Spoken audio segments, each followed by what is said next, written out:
कुस्मा नगरपालिका 1 पाङ माटेपानी अन्तर्गत गोरेटो बाटो निर्माण कार्यको स्थलगत चल दृश्यहरू कार्य प्रगति देखाउँदैछु तपाईँहरूलाई म।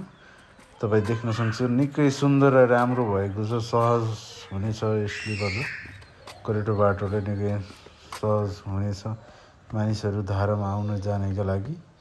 यो भने माटेपानी धारादेखि रोड बाटोसम्मको योजना हो, तर हाललाई भने 65 मिटर मात्र गरिनेछ।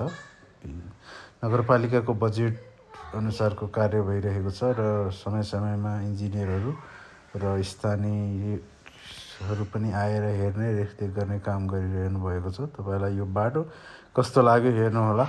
यस बाटो निर्माण कार्य सम्पन्न भए गाउँको सुन्दरता अझै बढ्ने र स्थानीयवासीहरूलाई माटेपानी आसपासका वासीहरूलाई सहज हुने कुरा स्थानीयहरू बताउँछन् र यो बाटो निकै राम्रो र सुन्दर छ, सहज छ। तपाईँ पनि यस आसपास हुनुहुन्छ भने बाटो एकचोटि निरीक्षण गर्नुहोला, काम कस्तो भइरहेको छ रेखदेख गर्नुहोला। धन्यवाद। यो भने हाम्रो मन्दिर हजुरबाहरूले पूजा गर्दै हुनुहुन्छ र हाम्रो गाउँ हेर्नुहोला।